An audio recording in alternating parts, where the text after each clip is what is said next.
welcome back to Explore with Amanda. So this is a very special week. This is dedicated to my first overseas experience in New Zealand, following the South Island. Just pre-warning, I am quite sick today, so if I'm hard to hear or if my pronunciation is wrong, I'm sorry. My nose is very blocked. So yeah, I was 16 when I went to New Zealand. I went with my high school, which now seems a little bit lame, but I was lucky enough to go with some of my best friends, and it was a great experience. Although I did have my teacher and principal, I didn't have my parents along, so not a lot of people can say that for their first overseas experience. So just like every video I do, unfortunately, I'm not able to get through everything. I went for a week and I literally can't fit all that in because New Zealand has so many beautiful hidden gems, and if you want to learn more, just go onto their websites, check it all out. It's amazing. I highly recommend it. It's a complete nerd's dream.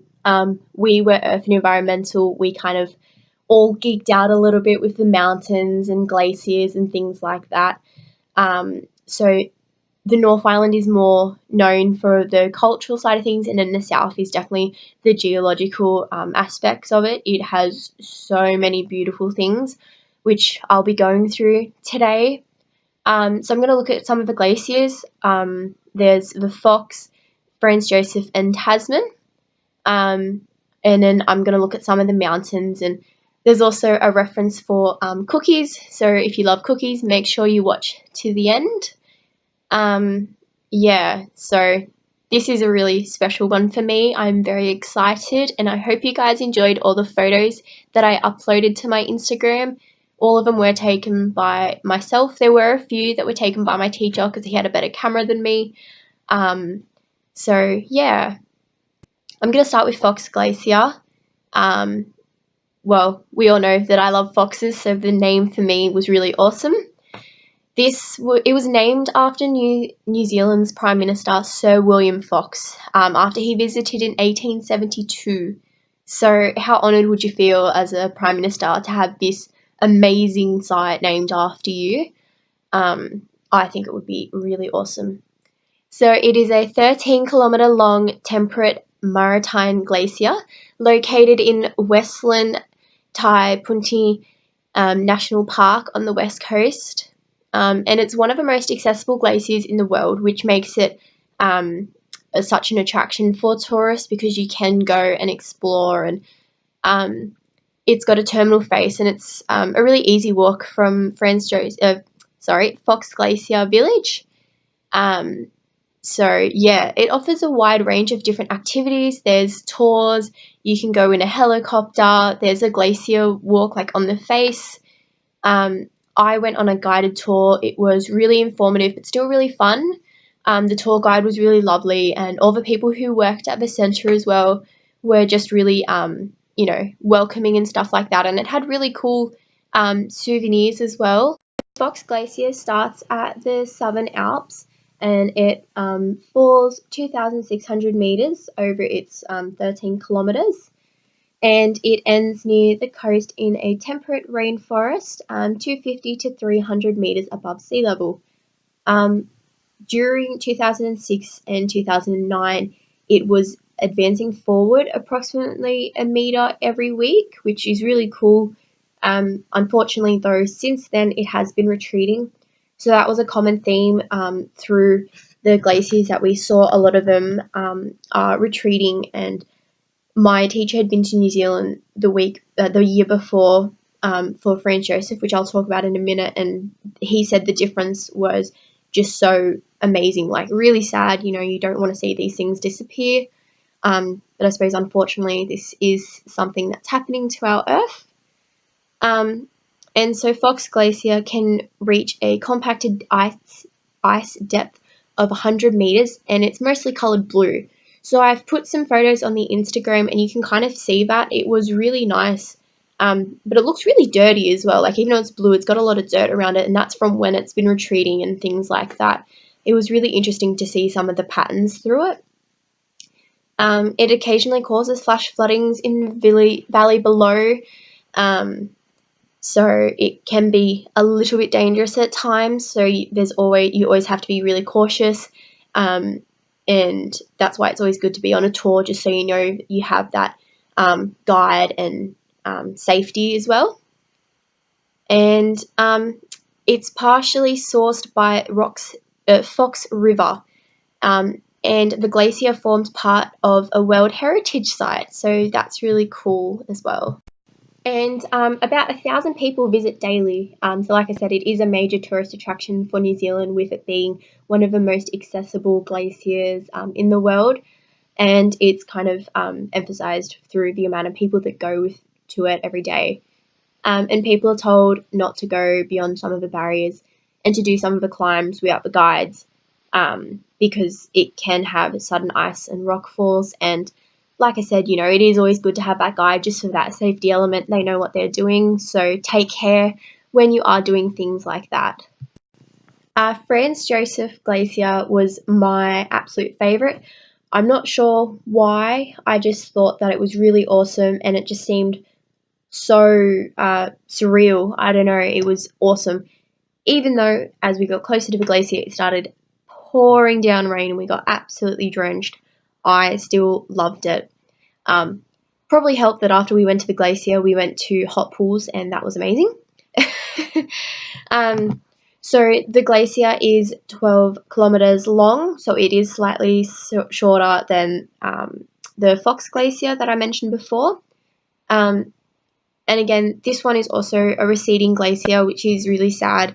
They have a sign of each year, so this is 2013, this is 2014, so the tourists can see the difference, and it's actually a very dramatic change, which is such a shame. But again, like I said, this is something that happens, so we need to try and take as much care of these beautiful things as we can. So together with the Fox Glacier and another glacier, it descends from the Southern Alps to less than the 300 meters above the sea level. And this is also included in the World Heritage Site that I mentioned in reference to the Fox Glacier. So sometimes these two glaciers are known as twin glaciers, just with the connection of the geological aspect and things like that. So the history behind the name of Franz Josef is really cool. So it's named after an Emperor Franz Joseph I of Austria by a German explorer, Julius von Haast, in 1865. However, the Maori name of the glacier is Keromate on Hen Horeti. Again, sorry, I'm not sure if I've pronounced that correctly. So it means the tears of Hein Horeti. Arising from a local legend. So Hein Horeti loved climbing the mountains, and she persuaded her lover, Wera, to climb with her. And he was less experienced than her, but loved to accompany her anyway, until an avalanche swept him away from the peaks to his death. And she was so heartbroken, her many, many tears flowed down the mountains and froze to form the glacier. So I think that is, obviously it's a sad story, it's really horrible, but it's such an interesting cultural aspect for New Zealand, and the Maori culture is actually really cool. I have some friends whose parents are from that culture, and it's really interesting when you learn all about it. But it's now obviously changed the name because of this explorer in 1865. It's probably easier to remember and easier to pronounce, so it's maybe not such a bad thing. And they have around 250,000 visitors a year and up to 2,700 per day. So this one definitely has a lot of traffic each day. I'm thinking maybe because you don't necessarily need a guide for this one, you can just kind of walk yourself, and there's different signs and things around, and it's a lot easier. But definitely worth checking it out. And then, you can just pop on over to the hot pools. It's such a nice, relaxing day. The third glacier that we went to was the Tasman Glacier. This was another really cool place. We actually spontaneously went to this one. We kind of just were driving around, saw a sign and thought, hey, why not just climb this one is slightly different because it is a bit of a hike to get to. We weren't planning on doing any walking that day, so I was just in canvas that had like no grip and not the best shoes to have. We all kind of struggled a little bit, and then as we got to the top, there was this woman who was about 7 months pregnant just walking as if it was nothing, so she put us all to shame a little bit. That was slightly embarrassing, but that's okay. So the Tasman Glacier is one of the largest of several glaciers, which flows south and east towards the Mackenzie Basin of the South Alps in New Zealand's South Island, and it is the longest glacier at 23.5 k's. So the thickness is 600 meters, and this is another one that has a retreating status. So unfortunately, it's just the same old story. It's really sad. It's a really cool glacier, and like the walk was, even though it was a little bit difficult because we weren't wearing the right shoes, it's really nice. It was a nice clear day. Got a few shots of them. So yeah, if you're interested in hiking and glaciers, Tasman Glacier is definitely one to be putting on your list. And it lies entirely within the borders of the Mount Cook National Park, which links into my next section. So New Zealand is known for its mountains, and for nerds like us doing earth and environmental science, this was just something that we could not pass up. Mount Cook was just too much. We weren't meant to go there. The school board didn't approve us for that location, but we went anyway. So sorry, Department of Education. Mount Cook is the highest mountain in New Zealand. Its height since 2014 has been listed as 3,724 meters. So unfortunately, it has gone down quite a lot. So before 1991, its height was listed as 3,764, but due to several landslides and subsequent erosion, it's decreased. But it's still very high, very cool mountain. Check it out. It lies in the Southern Alps mountain range, and this runs along the length of the South Island. So this mountain range is pretty cool, pretty long. And it's a popular tourist destination. It's a favourite challenge amongst climbers because even though it has decreased in size, it's still quite large. It's very nice. It's the highest in New Zealand, so that would be pretty cool to say that you climbed it. So it has a Mount Cook National Park, which is what the Tasman Glacier is in. So the park was established in 1953, and it's one of the World Heritage Sites. So the Southern Alps were on the South Island were formed by tectonic uplifting and the pressure as the Pacific and Indo-Australian plate collided along the island's west coast. So the uplifting continued, rising Mount Cook on an average of 7 milliliters each year. So it was really cool learning about all this stuff in class, and then being able to see the result of all the tectonic plates shifting and things like that. And then, to see the power of the erosive forces as well, because they shape the mountain so much. So now that I've had my little nerd out for that, we will look at some of the cities in South Island. So Christchurch is the largest city in the South Island. It is the third most populous city in New Zealand behind Auckland and Wellington that are in the North Island. So Christchurch became a city of the Royal Charter in 1856, making it officially the oldest established city in New Zealand. So it has a lot of history, and it's a really cool place. It's very pretty. Unfortunately, though, New Zealand does sit on a fault line, the Tasman fault line, and it makes it very susceptible to earthquakes and things like that. And I'm sure a lot of you remember the 2011 earthquakes. Christchurch was hit very hard by a series of earthquakes. It started in September 2010. There was a magnitude 7.1 earthquake. And then 6 months later, a second earthquake hit, and then June 2011, there was 2 more aftershocks. Like, I can continue down this list. They've experienced so much hardship with these earthquakes, and they just keep rebuilding their lives. And it's amazing to see the strength that they've gone through, and there's such a sense of community to do this. When I went, it was 2015, and you could still see the devastation that was there. And, you know, like, if you ever get to visit Christchurch, there's a quake centre. So this is a museum dedicated to informing tourists about all the devastation that they went through. It has photos of some of the damage. It has some of the items that were damaged. So I've put some of them on the Instagram. There were 2 clocks with 2 different times. They were the times that the earthquake struck and the clock stopped. There was some showing doors that were broken and cars that were smashed, and it was just so, you know, such an emotional experience, because I couldn't even imagine what they went through.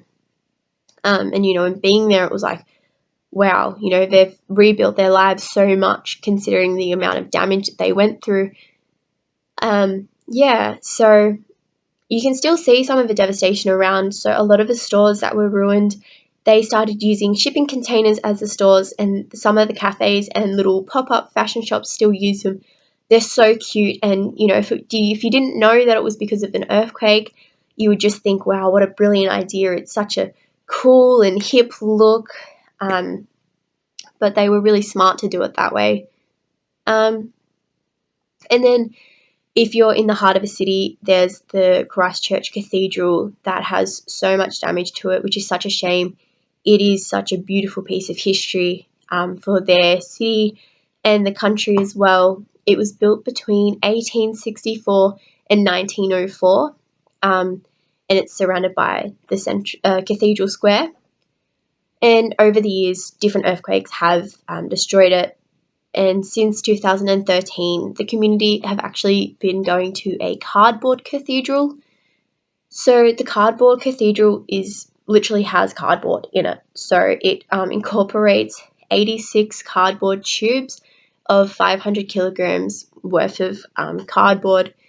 It's really cool. I didn't know where the cardboard was till originally when I saw it, because it looks really fancy and normal. And it's really beautiful how they built so much with so little, and they were able to maintain that in amongst all the damage and things like that. So I did put the cathedral up on my Instagram, so you can go check out some of the damage that's still featured on that building. But the best thing about New Zealand South Island is cookie time. This is a really awesome food outlet that, well, makes cookies. I think that's pretty self-explanatory. It was founded in 1983, and they had the original chocolate chunk cookie, and it was the first cookie designed and marketed for individual sale in the New Zealand market. And for 12 years, from 1996 to 2008, they held the world record for the biggest cookie. Go on to YouTube and check this cookie out. It is massive. It is, like, it's so huge. The giant cookie covered an area of 487.15 square meters. Like, I can't even comprehend how big this is. So it's really cute. They've even got their own little mascot, like the Cookie Monster, and it's red and it's really cool. And they have a store in Queenstown where you can go in. They have cookies, they have milkshakes. It's really nice. They even have a cookie car which you can take a photo with. Unfortunately, I don't have a photo of me in it, but I have one of my friends sitting in it. It's really cool. It's a good attraction for little kids and stuff as well. Honestly, I could keep talking about all these amazing places in the South Island, but the truth is there is a lot of driving involved in the South Island. It takes quite a while to get in between all the different places. You can literally stop anywhere and just go for a walk, and you will find some beautiful feature about this amazing island. we walked through so many different rainforests and, just bushwalking and, hikes. And it's so refreshing, and it really makes you feel alive. And